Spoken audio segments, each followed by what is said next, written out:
Hi, welcome back to the Beginner's Tatting video series. Today I want to show you some of the tools you'll be working with so you can familiarize yourself with the tools when I say we're going to use this, that, or the other during the lessons. The first thing I want to show you is picot gauge. This measures your picots. If you'll notice along here, it's got numbers, that's measurements, and up here you have holes to measure tatting needles. The way you measure your tatting needles is you take your needle and you run it in through the hole. If it fits through the hole and it's a little snug, then that's what size needle it is. This one here is about a 2 or a 3. 3 it won't go through, but a 2 it does, but it's a little loose. So it's sort of in between the two. But it's a general gauge. Here are some tatting gauges that I have made, and you can make them just about out of anything.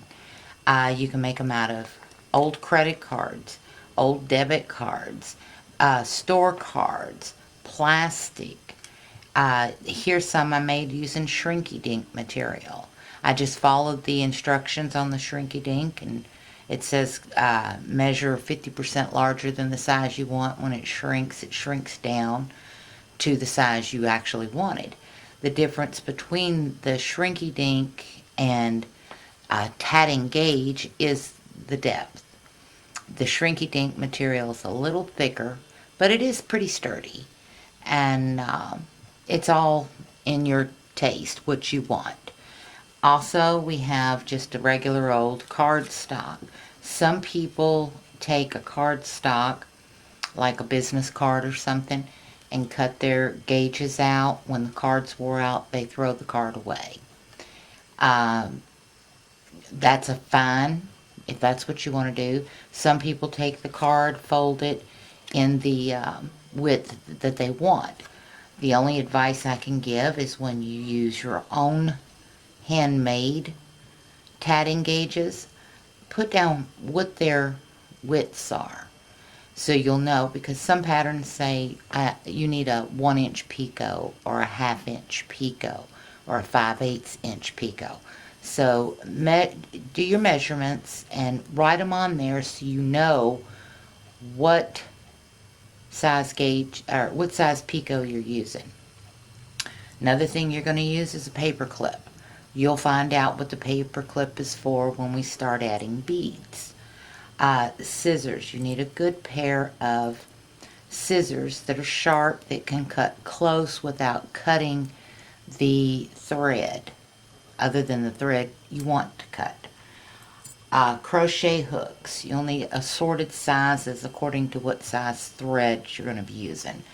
I have several sizes here, and like here's a 12, I've got a 10 and a 14.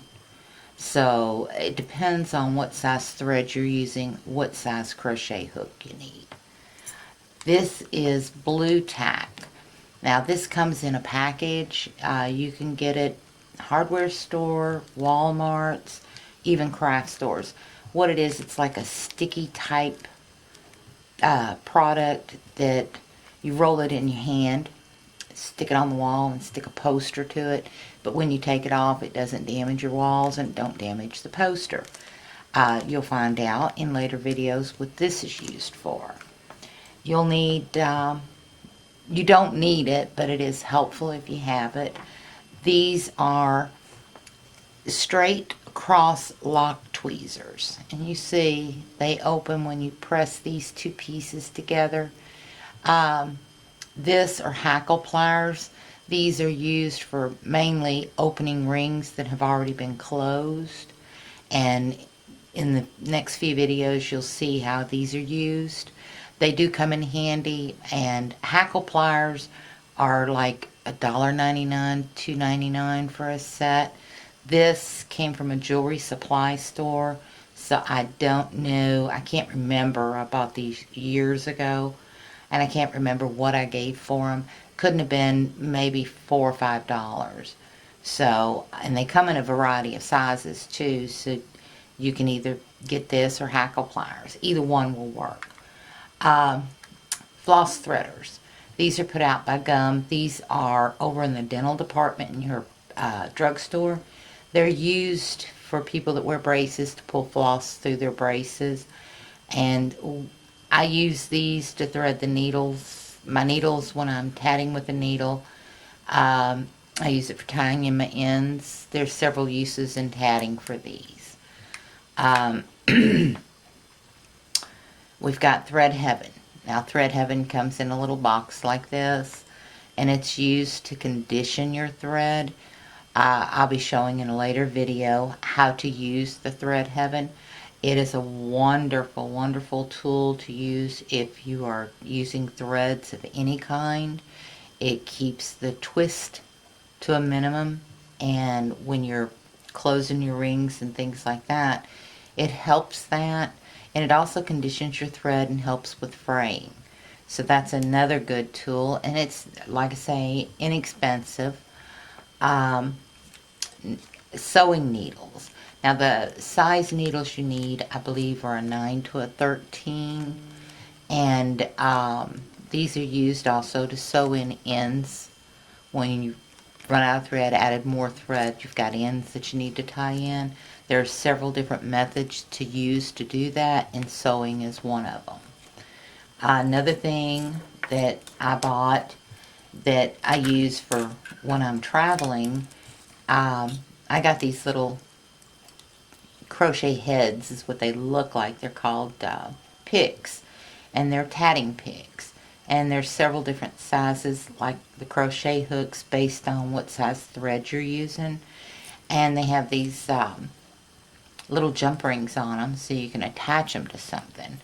And what I did was I got me a key fob, and I hung it on there. And then I've got extra rings as well that I hang my picot gauge on, my scissors on, things like that. And when we're traveling or going somewhere and I bring my tatting kit, this is in it, and I'm not chasing crochet hooks all over the car, tatting gauges all over the car. I mean, you lose something like this in the car, you're not going to find it. And you're doing a project, say you're going to show it at a fair or something, you need these gauges, because that is something that they mark on. When you're showing for a fair, they measure your picots.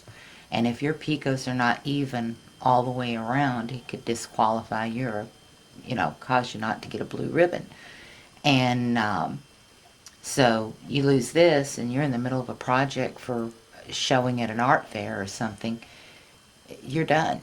You've got to wait till you can stop the car, find you a gauge, find the gauge, and if you can't find it, you got to make a new one and hope it's the same size. So I use this, and I attach my little goodies with me, on this fob, and take it wherever I go. And it helps hold down losing stuff. And it's got this neat little clip here on the back and a spring tension cord.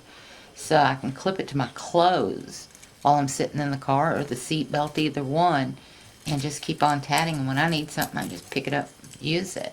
So that's something handy that, I just, ingenuity put it together, but it works for me. You can come up with your own things. Some ladies have tatted their own. Tatting is, great to use for something like this, to make a fob. But I just got me a key ring and went with the flow. So those are the basic tools that you'll either need or would like to have around to make tatting even easier than what it actually is.